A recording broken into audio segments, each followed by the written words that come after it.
Rise and shine. Pour yourself a cup of coffee and tune in to Good Morning Aurora. News, weather, and really cool interviews. Monday through Friday from 8 to 9 a.m.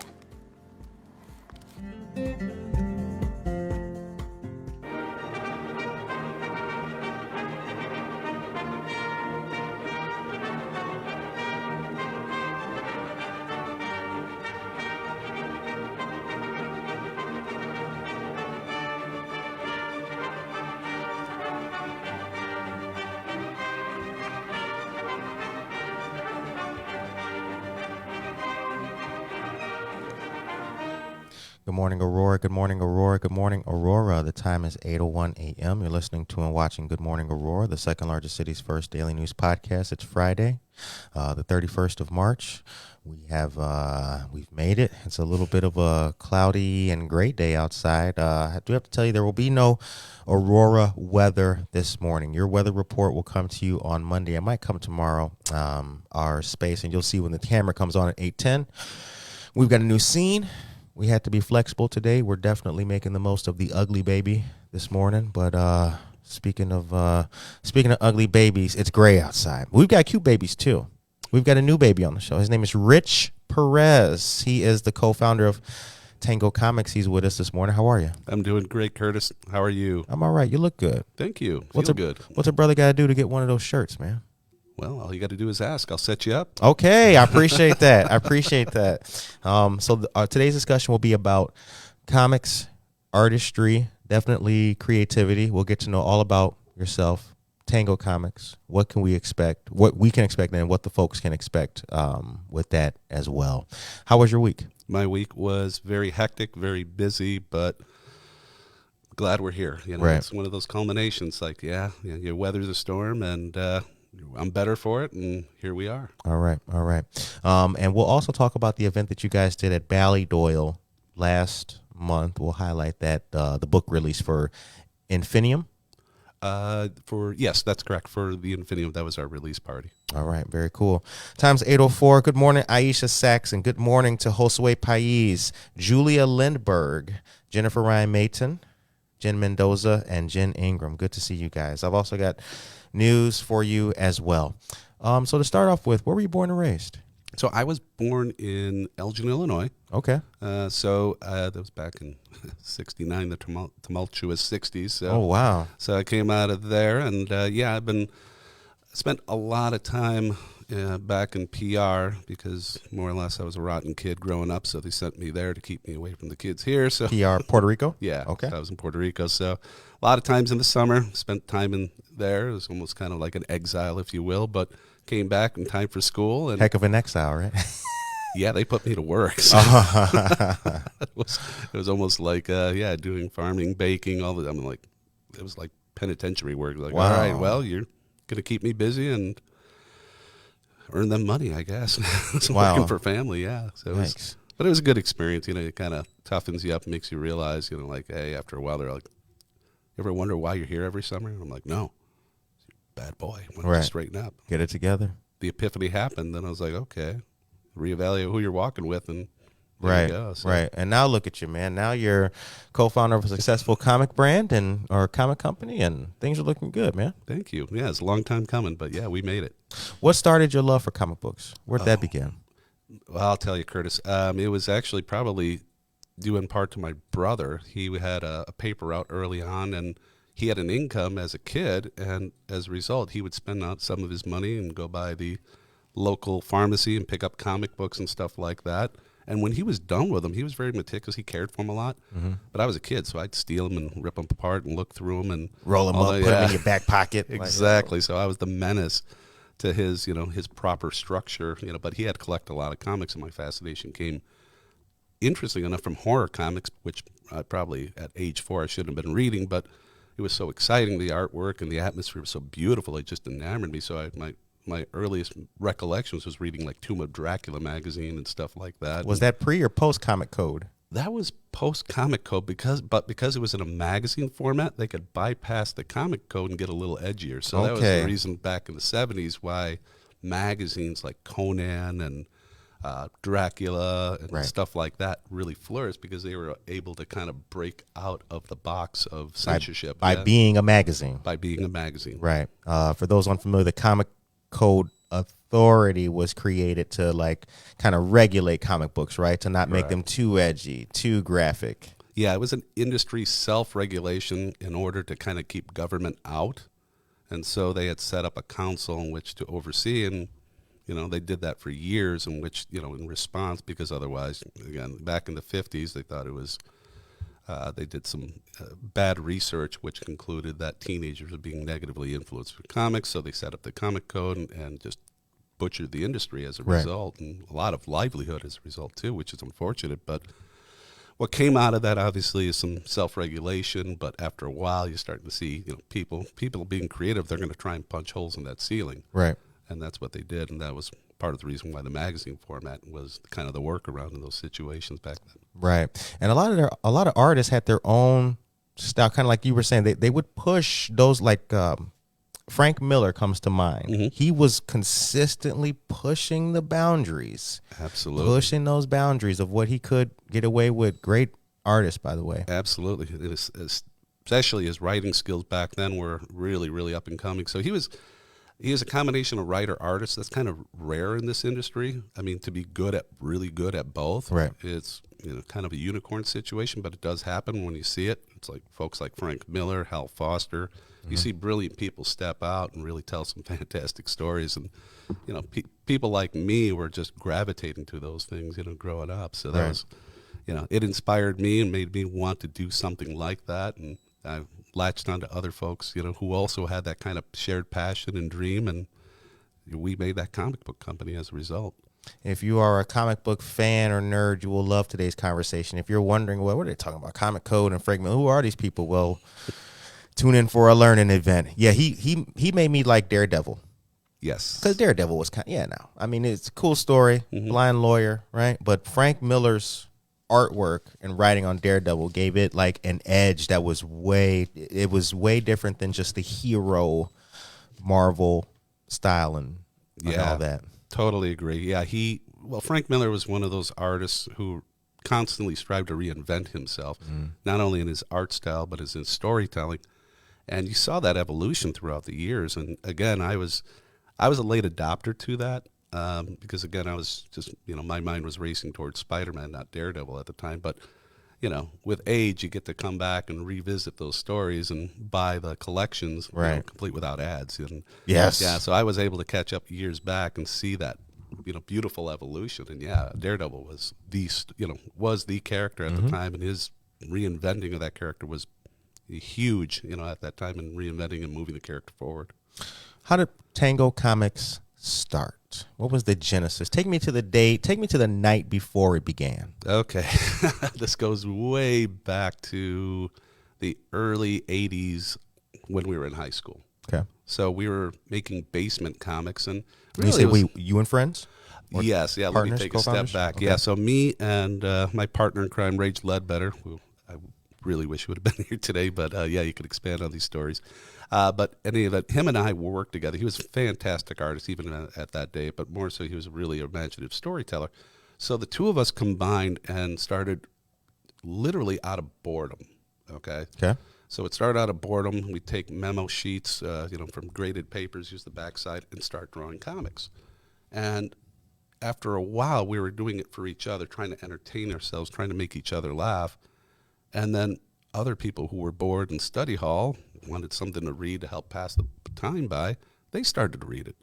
And it was getting handed off and handed off and handed off. And the next thing you know, without even trying or knowing what happened, we had an audience for these silly, immature, really dumb comics. Right. I mean, all we were doing is parroting each other and other people and stuff like that, and making them cartoon characters. Mr. Jenkins. Yeah, exactly. And, well, we didn't target teachers, interestingly enough, but we were targeting, you'd think they'd be an easy target, but we didn't do that because we knew after a while if it got in the wrong hands, again. True. But we really centered it just in good fun towards each other and friends that we knew who could take a joke. Right. We never targeted women because Probably mean we would never get a date after that or something like that. So we were really We're already careful. comic book guys, so that's going to be tough already. Tell me about it. It's hard enough as it is. Yeah, it's a mountain climb. But yeah, some will get luckier than others. But yeah, in that situation though, yeah, it spawned out of just a need to entertain ourselves, whether we're in study hall or in school suspension, which is where I did a lot of my comics back then. Mm-hmm. Took a while to grow up.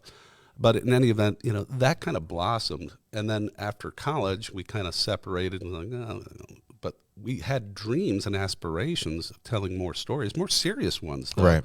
But, again, at that time, we're like, how do you begin? Where do you start? What do you do?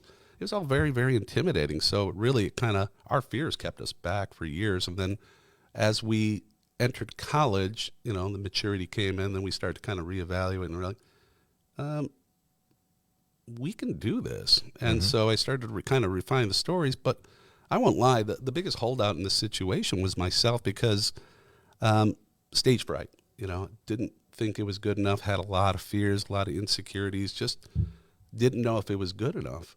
And it took a while to overcome that, but then after a while I realized, those negative thoughts in my head are not my own. Right. Let's move on, so you just got to do it. So we did it afraid, and the next thing you know, we released our first comic in 2009 at Wizard World in Rosemont, and it was surprisingly a huge success. We sold out, and it just opened our eyes, and we're like, wow, well, it was a shot in the arm. It gives us a confidence boost that all this, muddling around for years was a payoff, but more importantly, it's like, well, it was a credibility shot saying, okay, we can do this. Let's do it again. Let's do it better this time. What was that first title? That was Descent of the Dead, and that was back in 2009. So we released that in August 2009, and that's where we shanghaied another partner at the time by the name of Francis Penovic. He was poor guy, we blindsided him saying, we need an artist. No, so he wasn't really prepared. He had just had a child, and it's like we really kind of stretched him thin at that time. And so it was like he wanted to do it, but, right. It was like, wow, we didn't realize we were going to make our wives so angry with ourselves for being out late at night making comics. They were, right. They Honey, where are you? I'm drawing comics. Yeah, right. Where you really? No, I am. Yeah, Kurt, that's a hard sell at night, especially not a Saturday night. Right. Like, what are you doing? Making comics? You should not be there. You should be with me. And I get that. You got to be a family man too. So, yeah, there was that balance of life that we had to kind of figure out in that process to keep us from, stepping into the landmines that we always did for a while. So I'm familiar with Wizard World. So that's kind of a big accolade to be at Wizard World debuting your very first title. A lot of people are drawing and writing and got hoop dreams for a long time, but they never make it to Wizard World. That's quite the accolade. Yeah, thank you. It was a very nerve-wracking experience, I won't lie, because, again, we didn't know what we were doing. We struggled in getting the comic book published. We pieced it all together, and after a while, again, we just hoping and praying that, like, okay, well, we hope it's something that stands out and hopefully to get some interest. But we did something interesting that day. The show usually starts on a Thursday, and nobody shows up on Thursdays. Artist Alley and so on at that time. We did, because we didn't know any better. We didn't have the memo that, all the cool artists don't show up on Thursday. So we showed up on Thursday, nobody was there, and we mopped up the floor because nobody was there. Right. And so I think that was kind of the blessing in disguise, is the fact that we were the lonely self-publishers, the only ones in Artist Alley at that time. We stood out because we were there. We were simply there, and we, managed to overcome our fears and just present ourselves. And we were kind of awkward, like, is this the right day? Or, we didn't know what was going on. And slowly but surely people showed up and like, oh, somebody is here. Hey, that's great. Is there any artists or artists that you've admired in your time reading and writing? Is there anyone who you're like, man, I want artist A to look at my stuff and be like, boom. Yeah, this could be a 10-minute answer here, so I'm going to purposely cut myself off. But, yeah, I mean, there's artists like, Steve Ditko, Jack Kirby, Hal Foster, Charles Schultz, Pedro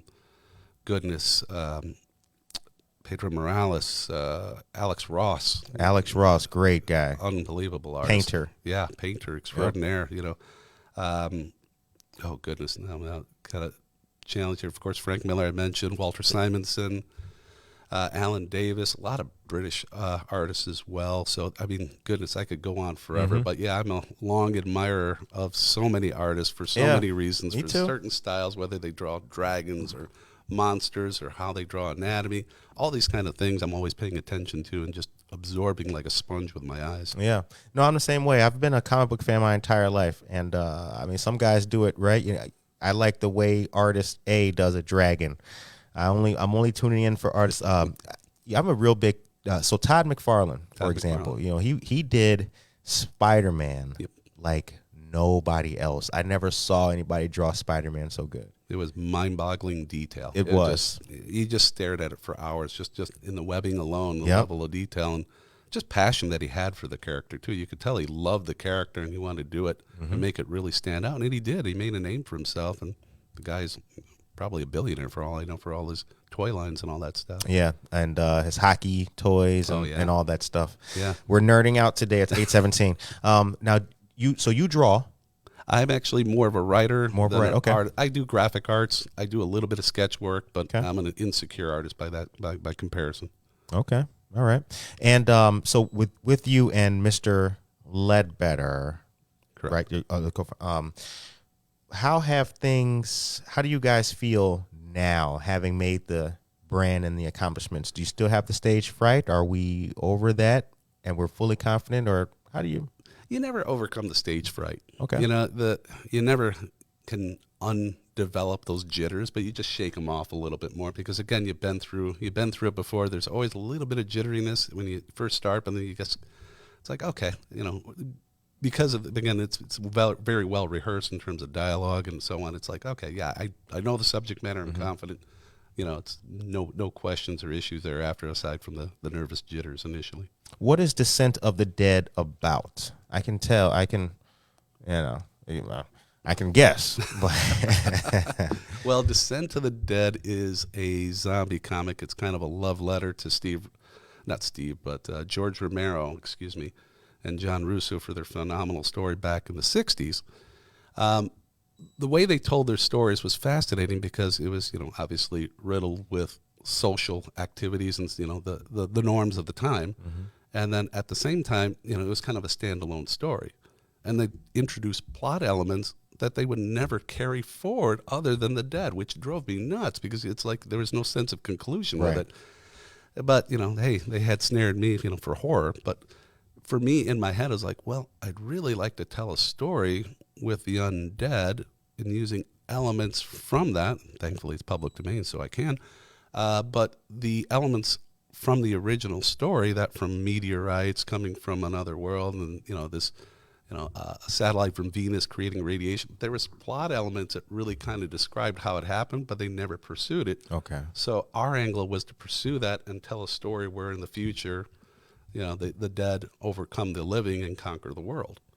And so that's where Descent of the Dead came in. So it's a futuristic story, apocalyptic story where the dead take over and humanity, kind of like in Terminator 2, finds a way to really fight back. And so they develop essentially this G.I. Joe crack squad of specialized military operation people that are specialized in eliminating zombies. And so it's like, almost think of it like G.I. Joe versus the zombies with future tech. Yeah, that sounds good. Yeah, thanks. I'm liking that. Everybody with kids is like, when's the movie coming out? Oh, man. Time is 8:20 a.m. Val Ego, good morning to you. Irene Robinson, Juan Cifuentes, and Maria Chirito. Oh, Bill Watterson. Jen, he's a great artist. Calvin and Hobbes. Calvin and Hobbes. That was my absolutely love Calvin and Hobbes. Me too. Oh my goodness gracious. Far Side. Now, Far Side, yep. Yeah. So what? Besides Descent of the Dead, what are some of the other top titles in Tango Comics? So after Descent of the Dead, we got our teeth sharpened, we got our confidence, we got our mojo going. So we went ahead and worked with another artist. His name is Ronald Ogden. He's originally from the Philippines. He's based out of he's up north. I want to say McHenry, Illinois, but it's not. It's Lake in the Hills, as a matter of fact, where he's living now. But Ron was instrumental in helping us do our second title, which is called The Infinium, which is a cosmic superhero story. And That was another story I've been sitting on for goodness since the 80s. It was a script that I'd sent over to Marvel because they canceled a title called The Star Brand, which was really a very popular title, but at the time John Byrne was doing it. I loved John Byrne. And again, they just kind of ended it abruptly and just left you hanging.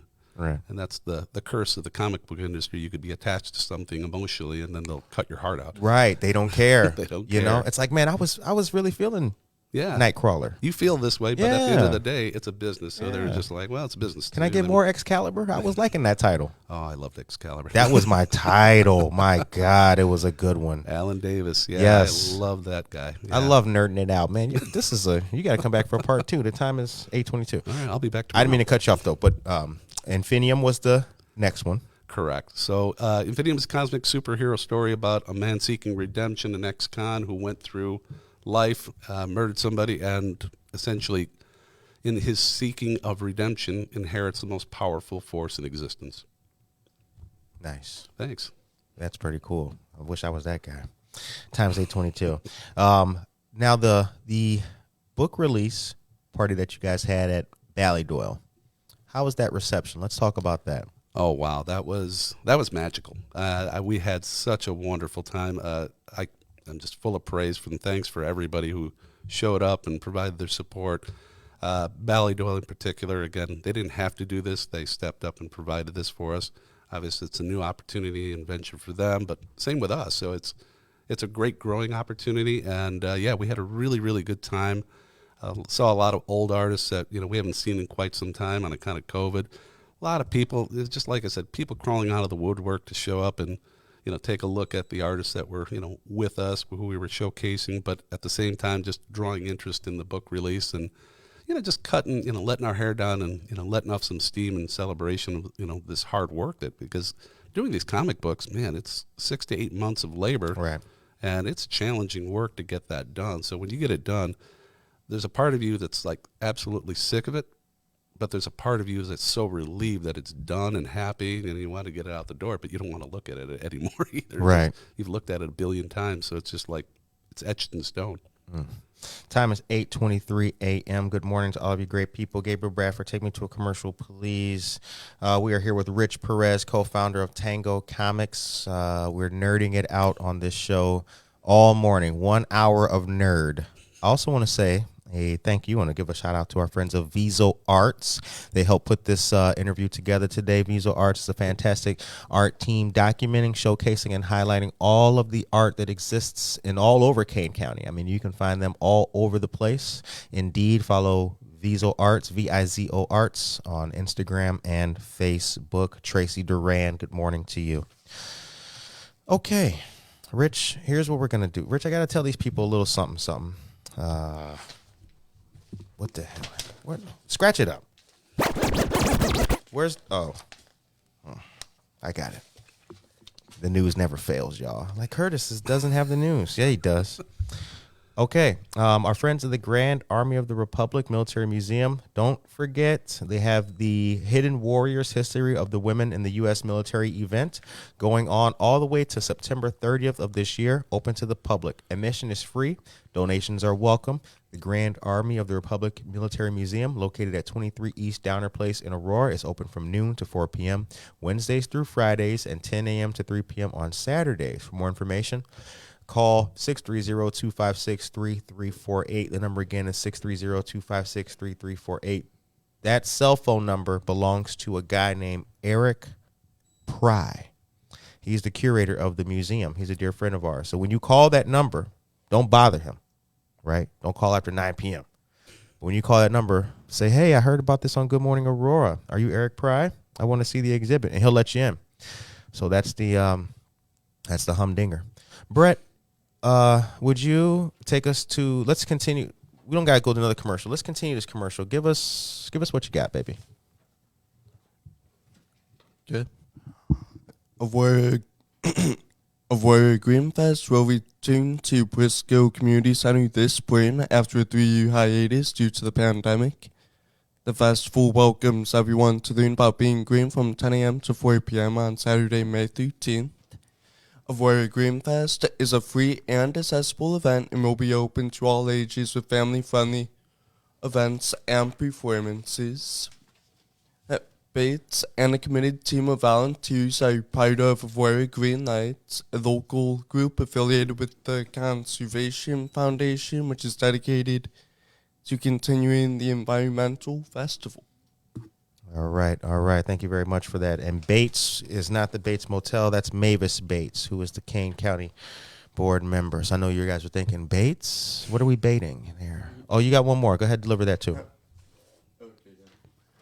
And then tomorrow for Saturday, April 1st at Java Plus Coffee and Tea from 10 a.m. to 2 p.m. There will be an event known as the Hippity Hop, which is inclusive of a photo with the bunny, 20 below frozen hot chocolate goodie bag and coloring contest. Get your tickets now at 331-212-6665. Again, it's 331-212-6665. Happy Friday to you as well, Tracy Duran. I appreciate that very much. Java Plus located at 1677 Montgomery Road. Annie Kinsley is a State Farm agent. She's putting that on. She's a friend of ours. So go there, do the things. And if you need insurance, holler at Annie Kinsley, State Farm, 2990 Ogden Avenue. Okay, it's 8:27 a.m. What does it take to make a good comic book title? What are the elements that one must need? What is it to make sure that these people keep clamoring for it? We want them waiting. They need to devour it. What are the elements? Well, fundamentally, it starts with a good story. Okay. You have to have a story. Although, again, this is a visual medium, and the visual medium is most important in comics. The truth of the matter is, if you don't have a story, it's not going to carry on. Right. It's just going to get organ rejected very quickly, and you won't get any traction and so on. So first and foremost, you want to make sure that you have, a really solid story, a good middle, good ending, and, just a good comprehensive story that completes. Because if it doesn't complete, or you don't have, a story arc that completes, and you leave people dangling forever, you lose your audience fast.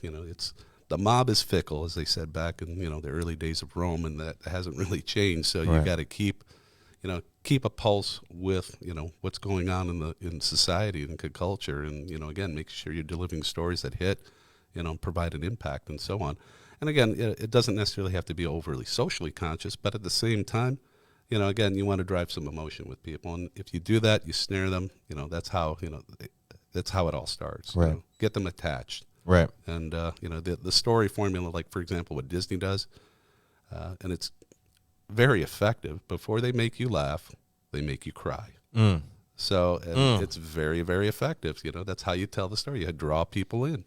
So we have a very similar recipe. It's like, okay, well, if you can't empathize with the character, how are you going to ever relate to him or attach to him, Right. So, again, we want to make sure that, their backgrounds, their impacts of their lives are very relatable, although, the story and plot itself may be fantastic and, and beyond anything our imaginations, the people themselves remain grounded. And, again, that's really the beautiful recipe of character-driven storytelling. So that's really our emphasis. All right. And with that, are you critical when you see an overabundance of in other titles, or what now? Are you critical when you see like an overabundance of the flashy drawing, the superpower, the guy's lifting a bus, but yet is he married? Can you tell that when you're reading that, the lack of story? Yes, I can tell. And again, you read enough. You'll find where things just kind of feel like they were just slapped on, as opposed to really organically grown. Okay. And you see that. I got to be careful here. I've seen that a lot of stories right now, because there's a clash between either whether you're doing character-driven or identity-driven storytelling. Character-driven or identity-driven. Correct. So there's character-driven, where you're going into the backstory and so on. You're going through their suffering. Identity is a little bit different. You're understanding their iconography, who they are, what their lifestyle is with, what their preferences are. So there's things that people gravitate to that may be identity-driven versus character-driven, which is, again, not so focused on the individual attributes, but just more on on the drama of the person itself. So there's some variances with that. So that's what the challenge, what we're seeing with comics is you're seeing, storytelling that's oftentimes identity driven, and the people who are used to character driven stories are like, what's this? Right. It's not what I signed up for. And I'm like, well, it's just a different form of storytelling for a different audience. And so that's where you see these kind of swim lanes, erupt. And, some people can cross the swim lanes, some people can't. They're just like, oh, it's a violation of their comics code, if you will. Right. But, I've seen I try not to be overly critical because everybody has their own story, their own element, their own direction, their own passion. So it's like I'm really, in some ways, really just kind of absorbing what they're doing, kind of learning from them in some ways, whether positively or negatively, like, well, I wouldn't have done that, but I know it's like, okay, I think I would have done this instead. And again, not being overly critical because, again, that's their story, that's their baby. I don't know where they're coming from with it, but at the same time, you want to be supportive too. Has the world moved on from the hero? It sure does feel like it right now, and a lot of people just don't want that level of escape. They want that reality. Well, I, for one, have seen enough reality. I want the escape, Right. But that's, everybody's different, right? So they have their own taste and preferences. Some people want more grounded reality. Some people just want something out of this world. So again, depending on the audience, my comic's not for everyone, but Right. again, what the stories we tell will gravitate to certain people who look for that kind of style of writing or these type of outcomes or these themes. Right. I'm thinking now, as we've been talking, I'm thinking about like all the titles that I had, and they all ran the gamut. Like I said, I had some Sin City in there, had some Excalibur, two completely different titles and styles of drawing and artwork. Maybe it reflects me as a person rather than, maybe that's what's going on too. And so the question is, can you tell about people based on the titles that they like to read and what they're... Absolutely. Yeah. Okay. It's like I could tell, again, depending on if there are the type of comics, how long they've been reading, it's like, okay, it kind of tells me what exactly they're looking for. And it really guides me in saying, okay, yeah, this may be a good, maybe something that appeals to them, maybe not. But yeah, you can quickly size up people. But oftentimes they're wearing a shirt anyways that tells you automatically what their preferences are. Really?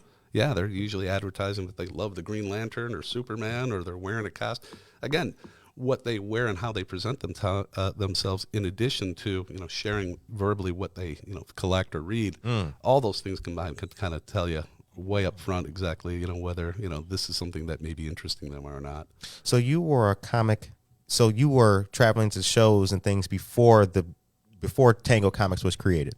We were, but as fans. So as fans, we were going okay. through and, again, going to the comic book conventions before they were, before they were the spectacles that they are now. Yes. I mean, we're going there, seeing them when there was just rows upon rows of comic book boxes, right. For the collectors and, the 40-year-olds who were still avidly reading comics at the time. So, again, that was really the atmosphere. And then, come the 90s, that's when everything opened up and it just became mainstream. The monster that it is now. The monster, yeah. Yeah. And it was, for me, it was kind of, I wasn't prepared for that. I was like, well, now they're popular. I'm like, I kind of liked it when it was a, kind of a shared secret. Felt like it. No, yeah, exactly. Right? When it was when everybody knew who Hal Jordan was. Exactly. It was like a trade secret. Oh, Hal Jordan. Oh, exactly. He reads comics. All right. Yeah. Let's glue in on this guy. Right. Like when the adamantium was gone and the bone cloths came, like that kind of people, Absolutely. the guys who knew that, like, but the question was, what's the best show that you've been to? Oh, goodness. I think. Or what's one that really sticks out in memory? Like, man, that was a. Boy, I would say that first Wizard World that I kind of touched on earlier, but there was a show thereafter. It was called Flashback Weekend Chicago. And the folks who host that are local, and they own a drive-in movie theater in Dixon, Illinois. And they set up this spread, which, how do I put it? It was an error where they normally hosted in Rosemont, but they had to bring it back to Dixon, and they set it up at a local hotel. And I'll tell you, when we set up there, I think we were the only persons there that had some kind of original created work, and the response from the folks in that town and all the neighboring towns that showed up for that show, the outpouring and support was just unbelievable. I mean, it was another sellout moment, and we sold all our comic books, but more important, people were thanking us, and this is really kind of what was moving. They thanked us for resuscitating horror. And I kind of like threw my hands down. I'm like, we didn't do anything of the sort. At least I didn't feel that way, but they felt so, because they're like, hey, you've done something new. You created a comic. And a lot of people were of the impression at that time that I guess horror was kind of lethargic at the time, not really going anywhere. And they really liked to see that and appreciated that it was local. Right. Was this like 80s, 90s? This was like a little earlier than that. It was like 2010, I would say, 2009, 2010. Okay. So it was fairly recent. But yeah, that was just, it was humbling. You know, it was really moving. And just like I said, it was like we had people following us around. It was kind of uncomfortable, like comic book nerds and people asking all these questions that like, what are you doing standing by my car, sir? Yeah, it was just Can I go home with you? Confinium. Yeah, I mean, it was kind of weird at first, but it was, you know, like I said, when you take it all in retrospect, it was really kind of touching and humbling, you know. Right. Paris Bistro is here. Good morning to you. The time is 8:37 a.m. What's the very first job you ever had? My very first job where I got paid was assisting my brother as a paper boy. So I get my $3 a week. I go buy my comics then. $3 a week? Yep. That's how much it paid? Yep. Scratch it up. Don't nobody. Wow. Okay. Continue. I don't know. It was 70s. I was 6 years old. I didn't know. Minimum wage didn't apply to me, I suppose. But yeah, so I was doing that. I didn't mind. It was, you know, it was fun. It was getting me out. So yeah, I had some income. You know, occasionally I'd get $1 or $2 from the old man. Then I'd run off to the pharmacy and get either my comics or my candy, what have you. Yeah, because that's where they were. Rows upon rows of comic books, man. Those were the days. Absolutely. And fresh, clean titles and just ready. Yeah, exactly. And you made sure you spent every cent that you had on there. And it's like, even if you literally had a penny, you'd get on that scale and get a fortune. Right. So you just, no matter what, you came out with your hands full when you left that pharmacy. What do you think about, you know, the price and the associated value and values that have come with comics? We talked about it being a mainstream thing now. Is that detracting from the art and what we love about it, or is it adding to it? And is it just price of doing business? It's just the price of doing business, the way I see it. I mean, there's collectors since the dawn of time, and you know, there's different audiences, right? So there's the collectors, the speculators, of course. There's the readers, and then there's the readers who are collectors, right? And so it's, you know, there's a variance of audience, but believe it or not, some of the collectors don't even read comics. Right. And that kind of blows my mind. I'm like, why are you doing it? For the money. And I'm like, that's it. Yep. So I was like, wow. That kills me. Yeah. Yeah. But, you know, it's a line of business to them. So it's really, you know, it's a widget. Yeah. Which kind of, again, blows my mind. You know, like, like, you couldn't even crack this open. This goes back to 1939. It's worth $40,000. Like, no, we don't touch it. And I'm like, wow. Yeah. So it's like, okay, it's like gold at that point. Right. Yeah, I've always been a reader of comic books and a lover of comic books, but I've also, you know, made sure that they were in the best condition possible. You know, Guilty as charged, I had, you know, my bedroom was looking like graham crackers, you know, just rows upon rows, alphabetized, all that kind of thing. My brother coming, oh, can I borrow X-Force? Like, nah, I can't do that. I don't blame you. I was greedy about it too. But you care for them, you know, you covet them, and that was, you know, part of the collection game, right? But absolutely, yeah. Which is the heartfelt nature of it for me. Like I really love and have loved comic books, and I've always tried to show that love by keeping them in good condition, because I really do love them. I appreciate the art and everything. Gabriel, take me to one more commercial, please, young man. The time is 8:40 a.m. How you feeling? How's the coffee? It's good. We good? I'm kind of almost a little too caffeinated right now, so I'm going back to the water. Okay, Gabriel, do me a favor. Play. I need a sip of coffee. Let's take a collective sip. Let's all you people at home. Norma Peterson, sip it up.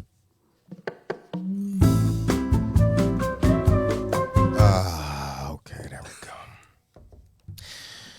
go. Ooh, Paris Bistro is here. Good morning, Paris Bistro. Paris Bistro is a great restaurant in Naperville. Latin with a Paris fusion kind of thing going I like 'em on. already. Yeah, that's really good. It's over there it's on 95th Street by Nequa High School, Showplace Drive. The address escapes me at the moment, but it's over there. You can't miss it. And Valerie's here. Good morning to you. Okay, guys, here we go. I told you about women in the military. Now I'm going to tell you about concerts. Our dear friends of the Paramount have 2 great concerts coming up, and subscribers get 10% off. Purple Rain, the Prince Tribute Show, Friday, August 11th at 8 p.m. Prince may be gone, but his legend and incredible music endures with Purple Rain, recognized as the world's #1 Prince tribute band. With songs like When Doves Cry, Little Red Corvette, and Purple Rain, the concert proves Prince was in a class all his own. It sold out in 2018. Don't wait to get your tickets. Next is the Happy Together Tour. The biggest and best music of the 60s and 70s. It sells out every single year. Little Anthony, the Vogues, and the Cowsills are just some of the great titles or great artists that'll be there. You'll be instantly transported to the golden age of music. Sunday, August 13th, 7 p.m. Subscribers get 10% off of that as well. For more information, or if you're bringing a group of 10, you get a discount. Call Melissa at 630-723-2461. The number again is 630-723-2461. And the next thing, Aurora has 5 milestones that I'm going to briefly cover here. In 2023, a lot of history in our great city. You guys know that. I'm not giving you the secrets of fire, but I'm telling you something else that's really cool. So check this out. 10 years of First Friday this year. 10 years. 10 years. How about it? Wow. First Friday was called it. So it was first the Aurora Art Walk, last held in fall of 2012. And then the Art Bar started at Two Brothers in 2012 as well. And yeah, First Friday has now grown to about 30 venues with live music, art exhibits, and cultural activities. Congratulations. 55 years of the Aurora Regional Fire Museum. That's another humdinger. So the Fire Museum opened to the public in October of 1968 under the leadership of Charles and Georgia Goodwin. The husband and wife team curated the museum located in the basement of Fire Station Number 4. As the collection grew, so did the need for a new home, and the 1980s were spent acquiring and preparing the current location on Broadway and New York Street. 100 years of boxcar camp. Many of Aurora's early Mexican immigrants came to the U.S. like in 1923. About 1923, the railroad agreed to provide housing near the plant in the form of old railroad boxcars, which had been taken off their wheel carriages. The Eola Boxcar Camp, known as El Camp, became a thriving community of of families in 20 cars. Wow. 100 years of the Keystone Building. And 145 years of the GAR Memorial Hall. How about that? And that's a place we told you guys about with the women's exhibit, Eric Price Job. The time is 8:44 a.m. So you guys are, and we will dance around this. There's currently a documentary being filmed. Correct. Right. Yeah, we have it's in the works. It's in the works. Okay. It's part of a challenge that's been presented to us. And it's a good challenge because it forces us to really accelerate our efforts to complete a comic because, as I was kind of alluding to, it takes some time to get this work done. So when we complete a body of work, it usually takes between 8 to 10 months. We've been given 6 months to complete this body of work. So, oh, wow. Needless to say, it created, obviously there was a lot of debate whether we could do it internally, but we figured, well, despite ourselves, let's do it. Let's take up this challenge. Let's get some notoriety. It's part of the documentary and getting this work done. So we're working feverishly right now to meet this deadline so that by summer we have a prequel to the Descent of the Dead story I was telling you about earlier. Okay. Very cool. So, yeah, very excited about that.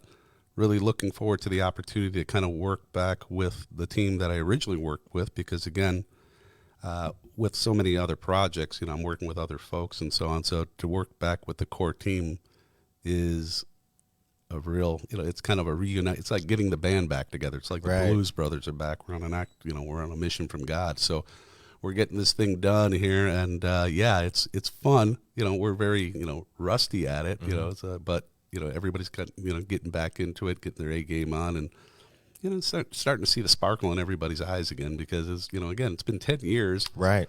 And everybody's kind of been doing their thing, but to get everybody together to throw in this challenge, boy, it's like everybody's coming out of the woodworks to throw in their support and help us out with it. So we're really grateful for it. And yeah, we're going to put out one of our best comics we've done yet. Looking forward to it. All right. Yeah, we're looking forward to it too. So we'll be quite pleased to see the finished product. What character, hero or villain, have you found most identifiable?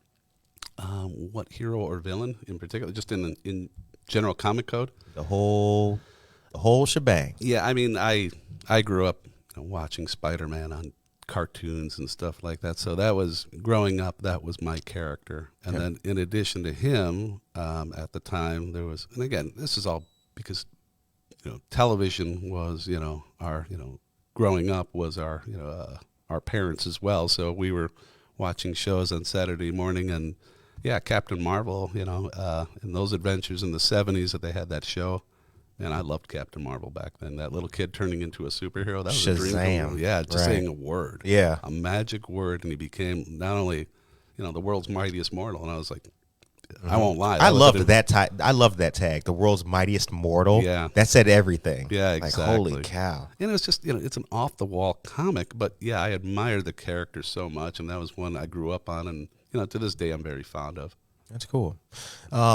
So what is the biggest impact that COVID had on your life, the work?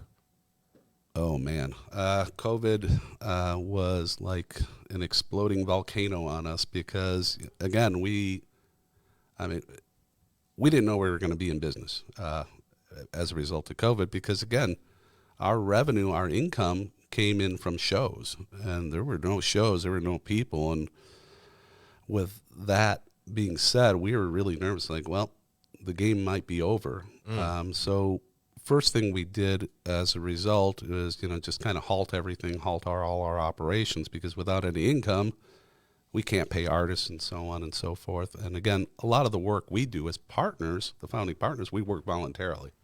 But at the end of the day, though, we still have to pay people for their labor and efforts, So that created obviously a lot of concern, but we did petition for government help at that time too, which thankfully they did. That helped a lot in kind of giving us the stability to kind of continue to pay the artists and work that through. And then as that was happening, the situation was starting to ease and things were opening up, and that gave us avenues, obviously, to kind of get back outside and start spreading the word and evangelizing, getting some money back in. So it was really tough. I won't play it down. At times I didn't think we were going to pull through, but we did. Some of the people that some of the artists we were working along with in some projects, some people didn't come out of it.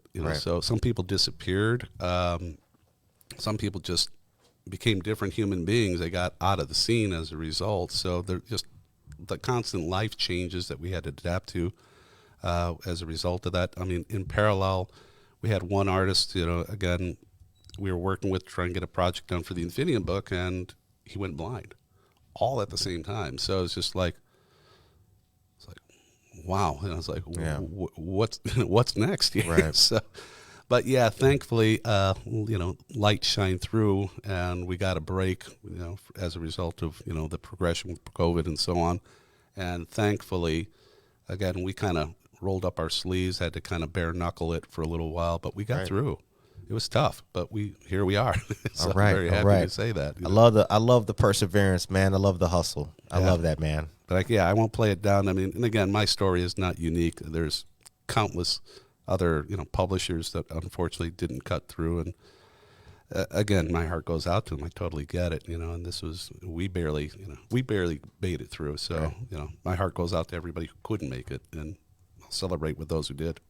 Where can we in the public find Tango Comics and purchase the titles? Well, we have a online storefront called store.tangocomics.com. All right. Where you can get all of our titles, both digitally and in print.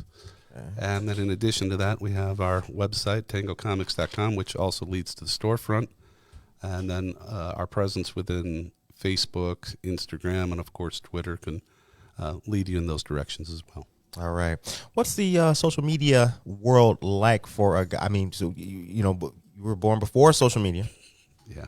Now you're comic book man, and you're on social media. What's it like? Well, You ever find yourself lost or wondering what I'm doing here? What is going on? all the time. It's like I'm thinking it right now, Curtis. yeah, I mean, but it also depends on the platform. You know what I Okay. mean? So some social media platforms are, how do I put it, a little easier, a little less cantankerous than others, but all the same, you're just kind of clearing the fog, trying to get the message out, weeding out, just trying to share some good news. And, again, you take in both the good news and the bad news with it. Some people are kind of negative and critical by design. Some people are more supportive. And again, you just kind of pick your poison and who you want to gravitate to. And again, those who kind of irk you, just shrug it off. They have an opinion, and it's all right. It doesn't make or shape me. I'm just moving on with my life. Right.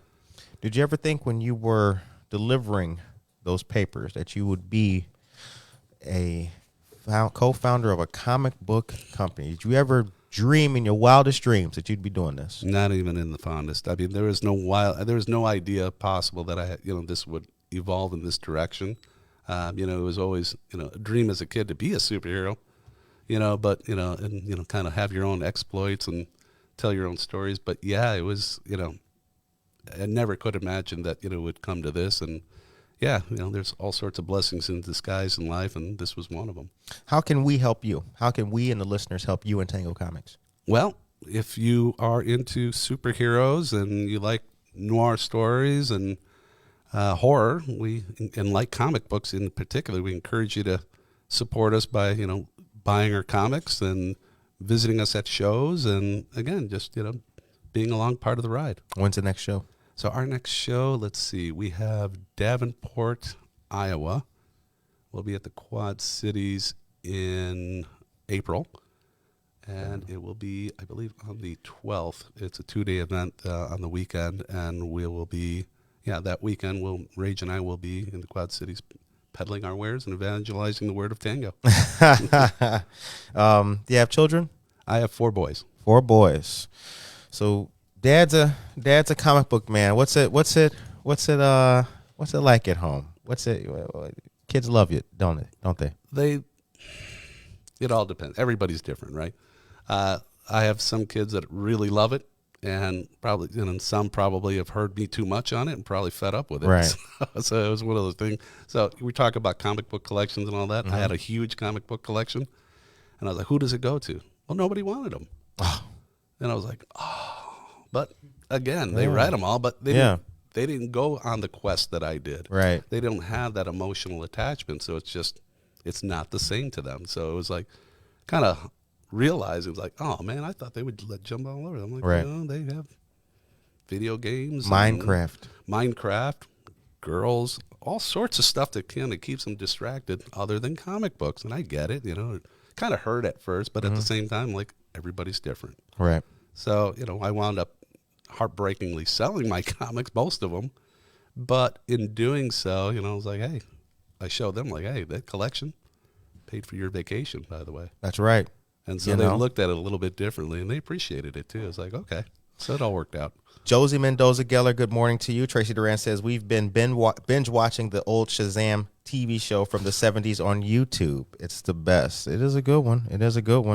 And tickets are gotten for the Aurora Regional Fire Museum's next event. I think the barbecue thing coming up maybe this year.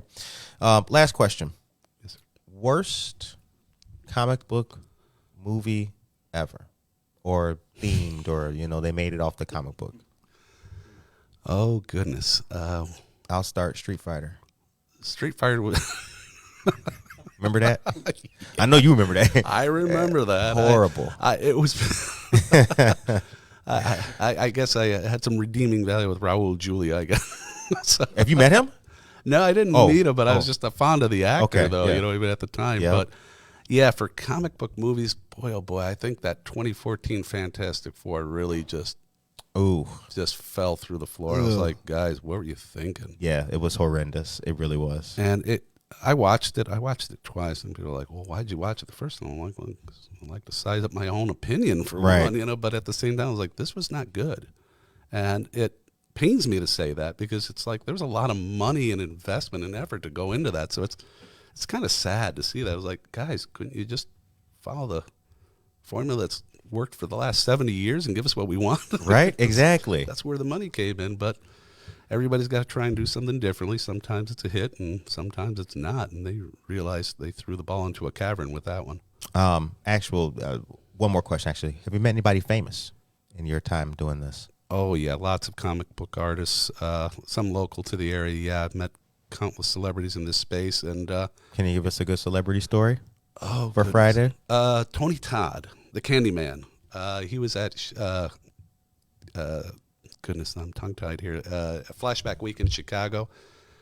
Incredibly cool, professional. I mean, everything about him was just, you know, they say never meet people you admire. Well, go meet Tony Todd because he's a class act, because this guy, I don't know, he's just been around, and it's just, you know, we were enamored by him, and he knew that, and we're like, and we asked him to say, hey, could you do a plug for us and promote? And he just did it graciously. Absolutely. I love what you guys are all about. And he showed his support. Ernie Hudson was another guy. Oh my God, Ernie, he's from Michigan. He used to visit, he spent his summers in Chicago, so we connected. And, hearing his story, and, connecting with him, again, another professional stand-up guy that really, really admired as well. Gil Gerard. I mean, I could go, go down memory lane here, but yeah, lots of celebrities we ran into, and thankfully just stand-up gracious guys really appreciated our appreciation, and was just all about, the fandom of the moment. It's a beautiful thing. It is. It is. It is. It's a beautiful thing when the people that you've been loving and watching are just so humble. Like, yeah, I'll do that for you. Like that. That's a beautiful It's very thing. moving. Yeah, they're just down to earth people, and you just love being around them. Time is 8:58 a.m. What's your plans for the weekend? My plans for the weekend: catch up on some sleep, get some production work done for this prequel, get the artists busy, get them going, and complete some of the storyboards that I need to get completed because I've been slacking. All right. Time is 8:58 a.m. Zor Zapata is here. Good morning to you, Zor. We appreciate Rich Perez, co-founder of Tango Comics, for coming in and talking to us. Brett went out and about to Ballydoyle for their Infinium comic book release party. It was a great event, and we are glad to have Rich here on the show. That is all mine. Yeah. So we look forward to a part 2 or something like that, man. We hope we can catch up with you again, or maybe bring our camera out to Absolutely. I love it. Yeah. Welcome the opportunity. Get you your shirt. Yeah, we'll get that going. Woot woots. All right.